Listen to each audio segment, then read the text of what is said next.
Welcome back, my Duelist friends. Casual Duelist here, and happy Tuesday. Real quick note, apparently on the on New Year's Day while I was pre-filming for Monday, I thought it would be a great idea to schedule Monday's videos for Wednesday. So rather than reshoot them, I'm going to just kind of let Wednesday roll, and we're going to just sort of do Monday later in the week. I don't know. Mistakes were made, and oh well, we'll live. Second thing, this has been asked for, and of course, this was delayed a little bit. I was trying to get my second copy of the newest printing, Yuki-Onna, the Icicle Mayakashi, before I did this video. And unfortunately, the order just did not come through in time. We did put it off for that. Of course, there were things I was trying to do during Christmas, and obviously, we missed out on the initial wave for the Magnificent Maidens like update for this deck, but I also kind of wanted to see whether or not we were going to get another surprise ban list. And it doesn't look like we're going to get another one quite yet, so we're making the deck today. So this is going to be the Mayakashi Mill. And one more time, guys, this is a glass cannon. What does that mean? It means this deck is not always going to win. This deck may lose. This deck is, just prone to bricking and not flowing correctly. No, I'm not going to do a test hands video because, again, all that would be is a bunch of math and trying to show you how to just set up Soul Absorbing Bone Tower plus a large summoning chain, which with this newest card actually gets a little bit longer. So without any further ado, give us 1 second. We'll get right into it. So this deck does not run any traps, very minimal on the monsters, and that's where we're going to start. We want to start with, of course, Hajun, the Winged Mayakashi. Again, he is essentially one of our starter plays. I would prefer to play him second. I always want to go Bone Tower first whenever possible. Again, when this is normal or special summoned, we may special summon one Mayakashi monster card from the deck with a different name. That said, you cannot special summon monsters from the deck except Mayakashi cards while this card is face up. So again, you only get his effect once per turn. Again, he's going to kind of block your summons from the deck except Mayakashi's. Realistically, we only want to play one more. We want to play Daki. Daki is our 2-star tuner. This is what makes the entire deck work. You can only control one copy of this at a time. When a Mayakashi monster or monsters would be special summoned from the field, to the field from the extra deck while this is in the graveyard, except the damage step, you can then choose to special summon this card. You cannot special summon from the extra deck the turn you activate this effect, except, again, Mayakashi monsters. Again, no worries there. We got 15 Mayakashi cards. We are going to do this and do this big. One card for some support. We do want to run Mizuki's. Mizuki is going to be perfect. Again, whatever we're missing, Mizuki tends to be the super glue that binds everything back together, especially once you see that we're going to be using a lot of cards that allow us to discard. Again, this is just part of the deck. And then, of course, you need the Soul Absorbing Bone Tower. So between Daki and this card, this is the deck. This card cannot be attacked. Let's choose the newest printing. This card cannot be, if you control another zombie-type monster, your opponent cannot target this for attacks. Each time a zombie-type monster or monsters would be special summoned, send the top 2 cards of the opponent's deck to the graveyard. And again, this is the money card here. This is exactly what we need. We want to go ahead. We want to attack the opponent's deck. Again, if we go first, you're going to get 5 cards. 5. Let me move my hand up just a bit. And, of course, your opponent will have the 5 cards in their hand. Generally speaking, every player plays a 40-card deck. That means there's 35 cards. 35 and 2, round up 1 because you need to make it even, is 18, which is the number of times you need to resolve this effect in order to deck out the opponent. So if you can resolve this 18 times, you're good. And again, since we could basically play the entire extra deck in 1 turn, that's going to be 15. Plus the Daki coming back 15 times, or maybe it's just 14 times. That's going to be a whopping like 29 times that you're going to be able to resolve this effect on average. So yeah, should not be that hard to do. give us a moment, and we're going to bring up the spells we chose. All right, to lead our spells off, we are going to require 3 copies Book of Life. This will allow us to target a zombie monster in our graveyard, add one monster, and one monster in our opponent's graveyard. And again, since we're milling our deck, should always happen. We get to special summon the first target, our monster, and banish the second target, their monster. And again, once you start milling the deck off, this makes it a lot easier. And again, what you can do is you could summon out one of the low-end Synchro Monster Mayakashi if you wanted to, again, run the entire chain back up the pole. So that could work. We do run the single card destruction. And again, thank you to the Dark World structure deck, making this super easy to get your hands on again. Also allowing it into common charity. So that's pretty cool. Again, both players have to discard their entire hands, draw that many new cards. We also want to use Dark World Dealings. And again, you don't have to run these from whatever this was, Strike of Neos. You guys can absolutely go ahead and run the new commons from the structure deck. Well, the way this will resolve, both players draw a card, then both players discard a card. So again, this will allow us to keep our options open. One of our key cards, we do want to see the double summon. This will allow us to conduct 2 normal summoner sets during the turn, not just one. And again, playing 2 of these does not get you a third. It does cap at 2.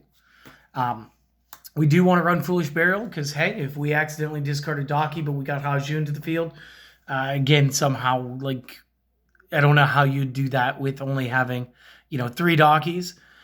Maybe 2 of them got ripped through with a card that we'll talk about here in a second. This would allow us to pitch the Mizuki in order to get into our loop real quick. Or again, if we have a way to special summon a card back, say the Monster Reborn or the Book of Life, this could be another great way of finding a way to tutor out our Bone Tower. So again, kind of fantastic. 3 copies, quick play, hand destruction. Each player has to send 2 cards, then draw 2 cards. Again, you're going to have 2 cards in your hand. And again, your opponent's going to have 2 cards in your hand. Non-negotiable. 2 cards have to be sent from both players or else the card does not activate. Additionally, we're going to be playing 3 Mayakashi returns. And again, this is just a really good one.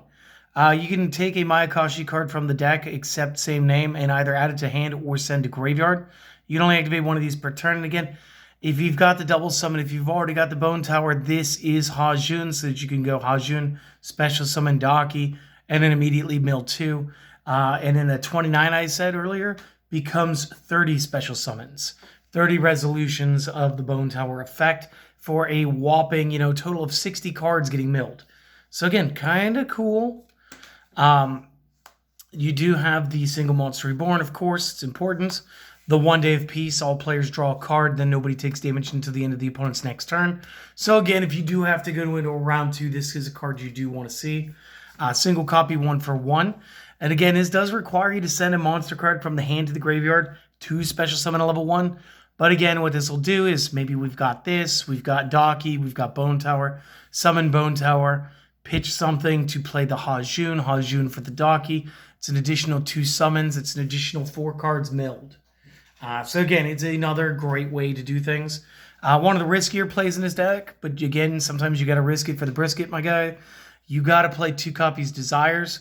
This will allow you to banish the top 10 cards from your deck face down. Draw 2 cards. You can only activate 1 of these per turn, but hey, there are some ways to get rid of the extra copy in your hand, making it a guilt-free throwaway. Another good card to use will be Reasoning. And again, if you guys don't know how this one operates, we're going to read this really old printing and then maybe clarify it if it isn't super clear. Opponent has to declare a monster level. I'll choose to reveal cards from the top of my deck until I reveal a monster that can be normal summoned. If it is the level that they declared, that plus all cards go to discard. If not, I get to special summon the revealed monster card while still sending the remaining cards to the graveyard. So again, my goal here is I'm playing a 1, a 2, Bone Tower is a 3 maybe? Yeah, I'm playing a 1, a 2, a 3, and a 4. So again, hopefully we can go ahead and get a trick play out of the opponent. And then the last card would be Upstart Goblin. And again, it doesn't matter what the opponent's life points are. I just need to exchange this for 1 more card to try to get into the next bit. Now, For those of you that were keeping track, no, that's actually 36 cards, right? So the last 4, I have the way I like to play it. And then I wanted to talk about another card you guys could try to sneak in there. So let me talk about the last 4 that I play.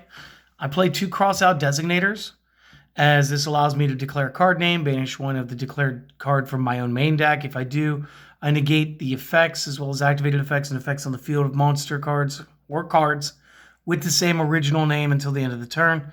I can only activate one of these per turn. So what I do is I want to play these to stop the most common things that stop us. But I didn't want to dedicate too much space to it. So I did just include the 1 Ash Blossom and the 1 Nibiru Primal Being. Again, you could end up playing Nibiru off of the effect of the reasoning. It would be a little upsetting. Same thing with Ash Blossom. It just is what it is. And the additional card I wanted to talk about was the contract with Dawn Thousand. So when this is activated, both players would lose 1,000 life points. If they do, each player draws 1 card. All cards that are drawn while this card's effect is applied must remain revealed. While a player's spell card in their hand is revealed by this effect, that player cannot normal summon or set monsters. You can only activate 1 of these per turn. Again, this is going to be a little high risk, high reward. And again, sort of clashes with this because this is like a 4-card package for me. And this would be 3 cards. We did think about other cards, but a lot of them stop you from being able to special summon. We also thought about the Pot of Prosperity, because the Pot of Prosperity would allow us to choose the cards we're banishing out of the extra deck, but at the same time that it's going to do that, we don't actually gain any freedom to draw any additional cards that turn. And a lot of this is we need to draw, or we need to have the effect after the card destruction discard that allows us to draw. So draw is kind of a keyword we needed. So again, we don't want to play the extravagance. It's going to hurt us there too. Duality is going to hurt us because duality doesn't allow us to special summon. So again, there's a lot of things you got to be aware of.